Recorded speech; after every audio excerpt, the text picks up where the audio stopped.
Assalamualaikum warahmatullahi wabarakatuh. Saya Dela Aminia Ramadhani. Di video kali ini saya akan menjelaskan mengenai MySQL User Account Management serta bagaimana cara melakukan ekspor dan impor data CSV untuk MySQL menggunakan SQL Yoke. Langkah pertama yang akan kita lakukan adalah membuat user baru. Kita bisa mengetikkan perintah create user dengan nama user UTS 014 at localhost identified by SMBD. Identified by SMBD ini digunakan untuk menambahkan password user yaitu SMBD. Setelah user berhasil dibuat, sebelumnya saya sudah menyiapkan dua database beserta tabel dan isinya, yaitu DBUTS 014 dan pindah DBUTS 014. Sebelum kita memberikan hak akses ke user yang telah kita buat, kita akan masuk terlebih dahulu menggunakan user UTS 014 dan memasukkan password yang sudah ditentukan sebelumnya. Kemudian klik connect. Setelah berhasil login, kita akan melihat bahwa user tersebut belum memiliki akses ke database manapun, karena memang belum kita berikan hak akses sebelumnya. Nah, untuk memberikan hak akses penuh kepada user, kita gunakan perintah grant all privilege on DBUTS 014 to user UTS 014 at localhost. Yang dipindah DBUTS juga caranya sama. Setelah perintah tersebut dijalankan, user UTS 014 sudah memiliki hak akses terhadap kedua database tersebut. Selanjutnya kita bisa cek dan melihat apakah dua database tersebut sudah ada. Kita refresh dulu. Nah, di sini sudah ada dan sudah bisa diakses oleh user tersebut. Kemudian kita lihat isi dari tabel mahasiswa di database DBUTS 014. Kita bisa melihat datanya di sini sudah ada 20 data, dan data inilah yang nantinya akan kita gunakan untuk proses ekspor dan impor CSV. Kemudian yang dipindah DBUTS 014, isi dari tabel ini masih kosong. Karena tabel yang kosong inilah yang nantinya akan kita isi dengan hasil impor dari database yang pertama.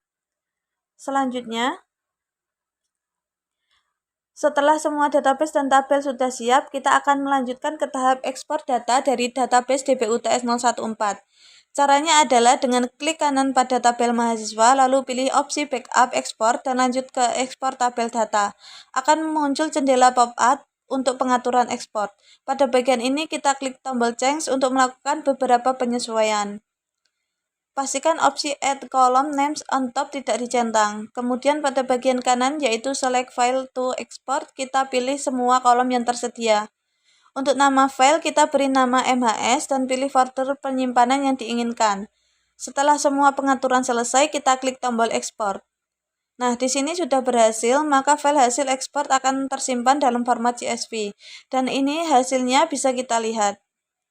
File inilah yang akan kita gunakan untuk proses import ke database pindah DBUTS.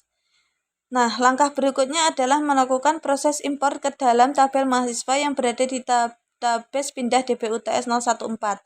Caranya, klik kanan pada database tersebut, lalu pilih import CSV, kemudian akan muncul pop-up untuk proses import. Pada bagian tables, kita pilih tabel mahasiswa. Pada bagian kolom, pilih semua kolom yang ada, lalu pada bagian delimiter, kita klik change untuk melakukan pengaturan yang sesuai. Di bagian charset, pilih option default, sedangkan untuk menu other option tidak perlu ada yang dicentang. Setelah itu, pada bagian import from file, kita pilih file MHS CSV yang telah kita ekspor sebelumnya. Bila semua sudah diatur dengan benar, klik tombol import. Setelah proses import selesai, kita bisa periksa isi dari tabel mahasiswa di database pindah DBUTS 014.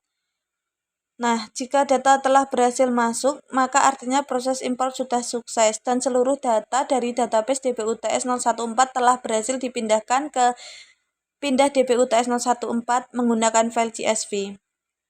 Demikian penjelasan singkat dari saya. Terima kasih atas perhatiannya. Wassalamualaikum warahmatullahi wabarakatuh.